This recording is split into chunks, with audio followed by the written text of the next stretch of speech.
வியாதி வந்தா சுகமாயிருச்சு. அல்லேலூயா. பரிபூர்ண சித்தமா?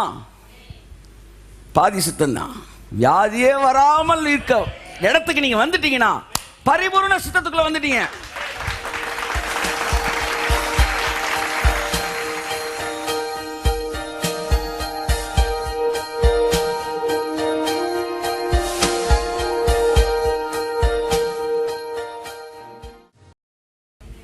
சரி, நல்லா கவனிங்க. ஸோ நான் இப்போ வியாதியிலேருந்து ஓரளவு சுகமாயிட்டேன். டெய்லி மாத்திரை சாப்பிட்டுக்கிட்டு இருக்கேன். ப்ரெஷர் எதில் இருக்குது? கண்ட்ரோலில் இருக்குது. சுகமாக இருக்கிறேன். இது சித்தமா இல்லையா? சுகமாக இருக்கிறேன். சித்தமா இல்லையா? சுகமாக தானங்க இருக்கீங்க. சித்தம்தான். நீங்கள் சுகமாக இருக்கிறது தான் சித்தம். ஆனால் இது பரிபூர்ண சித்தம் இல்லை. கை தட்டுங்க. This is a permissive will, but it is not a perfect will. தேவன் ஆதாமை படைக்கும் போது ஒரு டப்பா மாத்திரையோட அவனை படைக்கல. இந்த வச்சுக்கப்பா. ஆனா இன்னைக்கு நம்ம மாத்திரை சாப்பிட்டு சுகமா இருக்கிறோம். இது தேவனுடைய பரிபூர்ண சித்தம் அல்ல. ஆனால் பாதி, அது எப்படி சொல்றேன்னா பெர்மிசிவ் வில், அனுமதிக்கப்பட்ட சித்தம். அல்லேலூயா. புரியுதா உங்களுக்கு? அதனால ஒரு பெரிய தவறு அல்ல, அது பாவம் அல்ல. ஆனா தேவன் நினைச்சிருந்தா இதோட பெருசு. அங்க வாங்கன்றேன், உங்களை மேல வாங்கன்றேன். மேல வாங்க. பரிபூர்ணமான சித்தம். எல்லாம் சொல்லுங்க. வியாதி வந்தா சுகமாயிருச்சு. அல்லேலூயா. பரிபூர்ண சித்தமா?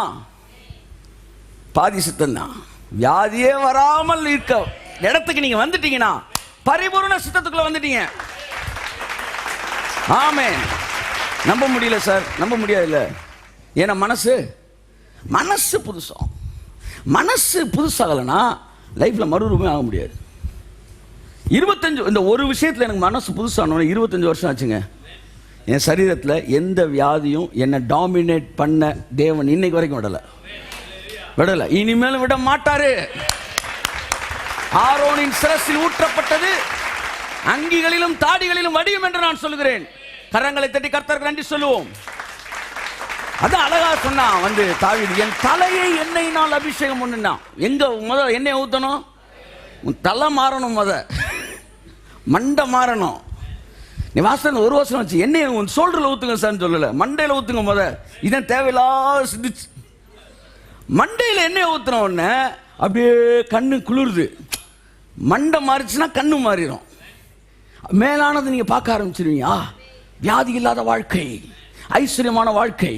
500 1000 தாண்டி கோடிகளை பார்க்குறீங்க. எப்படி சார் கண்ணு தெளிவாக தெரியுது? தலையில் எண்ணெய் ஊத்துனா கண்ணு தெளிவாக தெரியுது. அனாயிண்டிங் சிந்தனையில் வரணும். எல்லாம் சொல்லுங்க. சிந்தனை, சிந்தனை, சிந்தனை, சிந்தனை. ஜபம் தான்.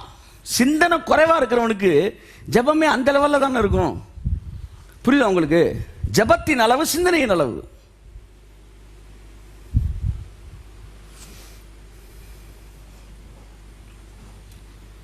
ஒரு வீடு கட்டணும், ஜெபம் பண்ணுங்க, கர்த்தர் தருவார் அப்படின்னா நீங்கள் என்ன கேட்பீங்க? உங்கள் மைண்டில் டபுள் பெட்ரூம் இருந்தால் உங்கள் ஜபம் டபுள் பெட்ரூம்னு வருது. உங்கள் மைண்டு ட்ரிபிள் பெட்ரூம் இருந்தால் ஜபம் ட்ரிபிள் பெட்ரூம் வருது. அப்போ ஜபத்தோட அளவே எதுதான் நிர்ணயிக்குது? அதைத்தான் சொல்கிறேன் நான். ஸோ முதலாவது மாற வேண்டிய உங்கள் மனசு மாறணும்னா நல்ல வார்த்தையை கேட்குற இடத்துக்கு அடிக்கடி என்ன செய்யணும்? போகணும். ஏன்னா நீங்கள் எதை கேட்குறீங்களோ அதைத்தான் யோசிப்பீங்க. அப்ப உயர்ந்த காரியங்களை பேசுகிற இடத்திற்கு வரும்போது உயர்ந்த எண்ணங்கள் வருகிறது. உயர்ந்த எண்ணங்கள் வரும்போது உயர்ந்த ஜெபங்கள் வருகிறது. உயர்ந்த ஜெபங்கள் வரும்போது உயர்ந்த பதில்கள் வருகிறது. ஆமென். நாடுகளுக்கு கடன் கொடுப்பது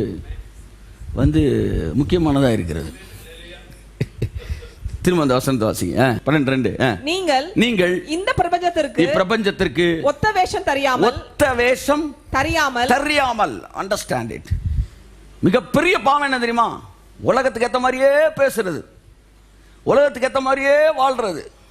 ஒரு ஆளு ஆபரேஷன் போகும்போது அல்ல வேற ஒரு காரியத்துக்கு ட்ரீட்மெண்ட் போகும், ஜோம் பண்ணும்போது அந்த ட்ரீட்மெண்ட் நல்லா நடக்கணும்னு நீங்க ஜெபிச்சிட்டீங்க, நான் ஜெபிக்கிறேன்னா அவங்களுக்கு ஏற்ற மாதிரி ஜெபிச்சேன்னு அர்த்தம். அவர் தழும்புகளால் நீ சுகமானாயின்னு ஜெபிச்சிட்டேன்னா நான் பெர்ஃபெக்டா ஜெபிச்சிருக்கேன்னு அர்த்தம்.